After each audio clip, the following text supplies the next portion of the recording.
Hi viewers, welcome to our channel. ప్రస్తుతం మనతో పాటు జర్నలిస్ట్ చరణ్ పర్మి గారు ఉన్నారు. వారితో ఒకసారి మాట్లాడదాం. హాయ్ అన్న. హాయ్ అన్న, వేణుస్వామి గారు మరి గత కొంతకాలం నుంచి కూడా వివాదంలో అయితే చిక్కుకున్నారు. ఎప్పుడైతే నాగ చైతన్య, శోభిత వీళ్ళ విడాకుల గురించి చెప్పారో అప్పటి నుంచి కూడా మీడియాలో టార్గెట్ అయిపోయారు. అంతా కూడా టార్గెట్ అయిపోయారు సోషల్ మీడియాలో కూడా.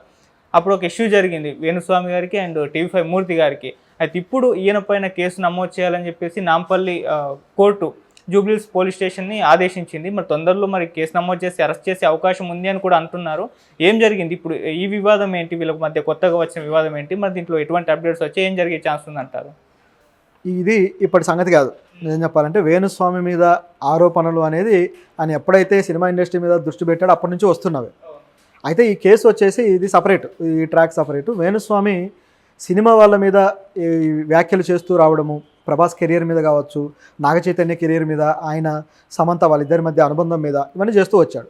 రీసెంట్గా ఉన్నట్టుండి వేణుస్వామి ఒక వ్యాఖ్యలతోటి మీడియాలో విపరీతంగా వైరల్ అయ్యాడు. అవి తిరిగి ఆయనకే చుట్టుకున్నాయి. ఆ వ్యాఖ్యలు ఏంటంటే నాగ చైతన్య మళ్ళీ రెండోసారి ఎంగేజ్మెంట్ చేసుకోవడము, శోభిత వీళ్ళిద్దరి ఇది. సో దానికి సంబంధించి వ్యాఖ్యలు చేశాడు. ఇది కూడా ఎక్కువ రోజులు నిలవదు అన్నట్టుగా. సో ఒక్కసారిగా అందరికీ మండింది. శుభమా అంటూ పెళ్లి చేసుకుంటే అది సామెత ఏదో ఉంది చూడండి, ఇది శుభం పలకరా పెళ్లి కొడుక అంటే పెళ్లి కూతురు ముందా అన్నాడు అని చెప్పేసి ఒక సామెత ఉంటుంది.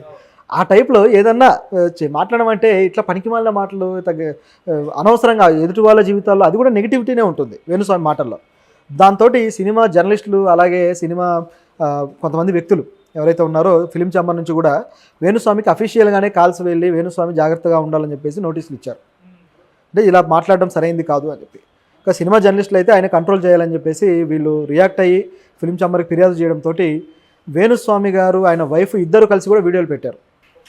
అంటే ముఖ్యంగా ఆయన వైఫ్ అయితే ఫిలిం జర్నలిస్టులను తిట్టడం మొదలెట్టారు. మీరు సినిమా వాళ్ళ మీద ఇష్టమైన వార్తలు రాసుకోవచ్చు, మీరు ఇష్టంగా ఉన్నట్టు వాళ్ళని తిడుతూ గాసిపులు పుట్టించవచ్చు, మేము మాట్లాడితే తప్ప అని.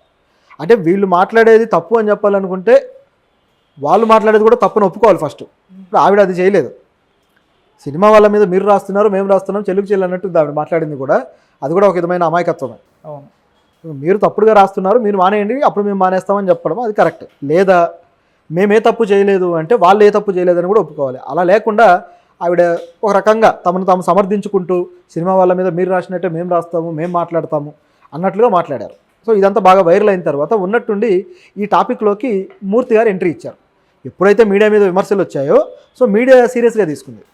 సో ఎవరో ఒకరు రియాక్ట్ అవుతారు కదా, ఆ రియాక్ట్ అయిన వాళ్ళు ఎవరయ్యా అంటే మూర్తి గారు, టీవీ5 మూర్తి గారు రియాక్ట్ అయ్యారు.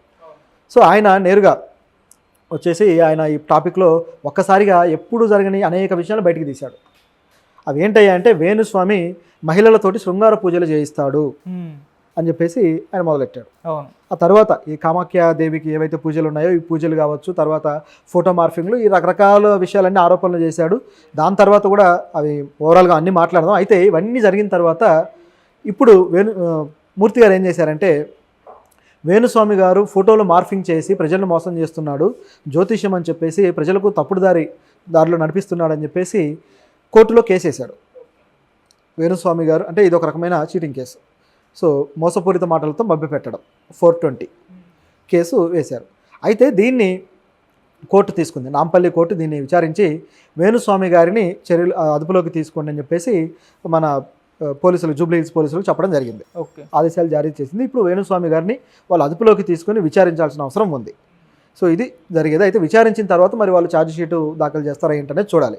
అయితే ఎందుకు వేణుస్వామికి ఈయనకి ఈ రేంజ్లో వచ్చింది? నిజానికి ఈ సంఘటన వాళ్ళిద్దరి మధ్య టీవీ డిబేట్ కావచ్చు, వారు కావచ్చు జరిగి దాదాపు 3 వారాలు అవుతుంది. 3 వారాల తర్వాత సడన్గా మూర్తి ఎందుకు ఇచ్చాడు, వెనకాల ఏం జరిగింది అనేది చూస్తే కొన్ని ఆసక్తికరమైన విషయాలు ఉన్నాయి. ఏంటంటే మూర్తి గారు ఎప్పుడైతే వేణుస్వామి గారి మీద ఆరోపణలు చేశాడో అప్పుడే మహిళలకు సంబంధించి మహిళలను లోబర్చుకోవడానికి ఆయన ఇటువంటి పూజలు చేస్తాడని చెబితే దానికి వేణుస్వామి గారు రిప్లై ఏమి ఇచ్చాడంటే దీనికి సంబంధించి 5 మకారాలతో ఉన్న పూజలు ఉంటాయి అని చెప్పేసి మద్యము, మైథునము ఈ టైప్లో ఒక 5 రకాల ఇవి చెప్పాడు. సో వీటి ప్రకారం జరుగుతుంది అక్కడ. కాబట్టి మైథునం అంటే తెలిసిందే కదా. సో కాబట్టి దాన్ని శృంగార పూజ అని తెలుగులో అన్నా సరే అది కామాఖ్యాదేవికి చేసే పూజ కాబట్టి ఆ పద్ధతిలో ఉంటుందని ఈయన అంటాడు. అటువైపు మూర్తి చూస్తేమో లేదు, నువ్వు అక్కడ హోటల్ తీసుకొని అందులో గడిపావని చెప్పేసి ఆయన ఆరోపణ చేస్తాడు. అయితే దీంట్లో ఎవరు కూడా ఎవిడెన్సెస్ చూపించలేదు. ఈయన సిన్సియర్గా పూజ చేస్తున్నట్టు ఆయన దగ్గర ఏది క్లియర్గా లేదు. అలాగే ఇటువైపు ఈయనతో చూస్తే మూర్తి గారు చేసిన ఆరోపణలకు ఆయన కూడా ఏ వీడియో ఎవిడెన్స్ కానీ లేకపోతే ఎవరైనా ఆయన వల్ల బలైన హీరోయిన్ వచ్చి ఆరోపించడం కానీ ఏమీ జరగలేదు. కాబట్టి ఇవి కేవలం ఆరోపణలుగానే చూడాలి. ఎందుకంటే నిజాలు నిగ్గు తేల్చాల్సింది పోలీసులు, మీడియా వరకు అయితే మాత్రం ఇవి ఆరోపణలు.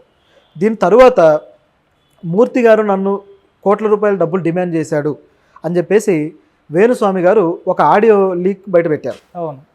సో ఆ ఆడియో లీక్లో ఏముందయ్యా అంటే దీన్ని ఆయన వైఫ్ తన ట్విట్టర్ అకౌంట్లో పెట్టారు, ఇన్స్టాగ్రామ్ అకౌంట్లో. సో దానివల్ల అది బాగా వైరల్ అయింది. అందులో మూర్తి గారి అనుచరుడుగా అని చెప్పుకుంటూ అమర్ అనే ఒక వ్యక్తి మరొక జర్నలిస్ట్తో మాట్లాడుతున్నాడు. అతను కూడా జర్నలిస్టే. సో ఒక లేడీ జర్నలిస్ట్ తోటి మాట్లాడుతూ వేణుస్వామిని మనం 5 కోట్లు డిమాండ్ చేస్తున్నాము, సో 5 కోట్లు ఇస్తాడా లేదా అంటే ఆయనకు అంత కెపాసిటీ లేదని ఏమంటుంది. సో ఎంత డిమాండ్ చేయొచ్చు, ఎవరెవరికి ఎంత వాటాలు వెళ్తాయంటే ఆ టీవీ ఛానల్ ఓనర్తో సహా అందరి పేర్లు చెప్పారు. సో ఆ ఓనర్ పేరు చెప్పడం అనేది వాళ్ళ ప్రతిష్టకు సంబంధించిన ప్రాబ్లం. రెండవది మూర్తి గారు కూడా కౌంటర్ ఇచ్చారు. మూర్తి ఏమన్నాడంటే నేను ఎప్పుడు కూడా ఏ డబ్బులకి కకృతి పడలేదు, కనీసం ఆఫీస్కి సంబంధించి ఆఫీసు డబ్బులతో టీ కూడా తాగను నేను, సో నా డబ్బులే నేను ఖర్చు పెట్టుకుంటానని చెప్పేసి మూర్తి కూడా కౌంటర్ ఇచ్చాడు. మరి దీని మీద నిజానికి వేణుస్వామి ఇదంతా జరిగిన తర్వాత నా పరువుకు భంగం కలిగించారు కాబట్టి నేను కోర్టుకు వెళ్తాను, నేను డిఫమేషన్ కేసు వేస్తానని చెప్పేసి వేణుస్వామి అన్నాడే కానీ ఇప్పటిదాకా వెళ్ళలేదు. అటువంటి కేసు అయితే మూర్తి మీద వేయలేదు. సో అంత సద్దుమణిగింది, అంత బాగానే ఉందనుకున్న టైంలో టక్మని చెప్పి మూర్తి గారి కేసు వేశారు. ఓకే. సో ఇది ఇక్కడ జరిగిన బ్యాక్ డ్రాప్ స్టోరీ. ఇందులో వేణుస్వామి కామ్గా ఉన్నా సరే ఇటువైపు ఈ ఛానల్ ఏదైతే ఉందో ఇది ఆయన వదలడానికి సిద్ధంగా లేదు. ఎందుకయ్యా అంటే ఆ ఛానల్ అథారిటీ దగ్గర నుంచి మూర్తి గారి దగ్గర నుంచి ఆయన అనుచరులైన జర్నలిస్టుల దగ్గర నుంచి ప్రతి ఒక్కరి పేరు ఇందులో బయటికి తీయడం జరిగింది ఆడియో లీక్లో. సో ఛానల్కి ఎంతో కొంత ఇమేజ్ డ్యామేజ్ అనేది జరుగుతుంది. నమ్మే వాళ్ళు నమ్ముతారు, నమ్మని వాళ్ళు నమ్మరు. కానీ ఇమేజ్ డ్యామేజ్ అయిన తర్వాత మళ్ళీ దాన్ని నిలబెట్టుకోవడం పెద్ద సమస్య. కాబట్టి ఇటువంటి ఆరోపణలు చేసిన వ్యక్తికి ఏదో రకమైన శిక్ష పడితే మనం కరెక్ట్ అని ప్రూవ్ చేసుకోవడం వాళ్ళకి సాధ్యమవుతుంది. కాబట్టే ఇలాంటి చర్యల కోసం ఈయన పూనుకున్నాడేమో అనిపిస్తుంది. అలాగే మూర్తి గారి మీద పర్సనల్ ఆరోపణలు కూడా చేశాడు కదా, నువ్వు 5 కోట్లు డిమాండ్ చేశాడు మూర్తి అని చెప్పేసి. సో ఆ ఆరోపణలకు కూడా ఒక కౌంటర్ కావాలి, తన మీద వచ్చిన మరకను కడిగేసుకోవాలంటే ఈ విధంగా రివర్స్లో వెళ్ళాలని చెప్పి మూర్తి గారు ఆలోచించుంటారు. కాబట్టి ఇప్పుడు వేణుస్వామి గారి మీద కేసు పెట్టారు. ఇప్పుడు కేసు అయితే నమోదయ్యే ఛాన్సెస్ అయితే ఉంది, ఎలాగో కోర్టు ఆదేశించింది కాబట్టి. మరి అరెస్ట్ చేసే ఛాన్సెస్ ఏమన్నా ఉన్నాయా? అరెస్ట్ అంటే అదుపులోకి తీసుకుంటారు, కానీ ఇప్పుడు ఇది ఎలా ఉంటుందంటే తిరిగి ఇప్పుడు ఈయన కేసు పెట్టే అవకాశం కూడా ఉంది.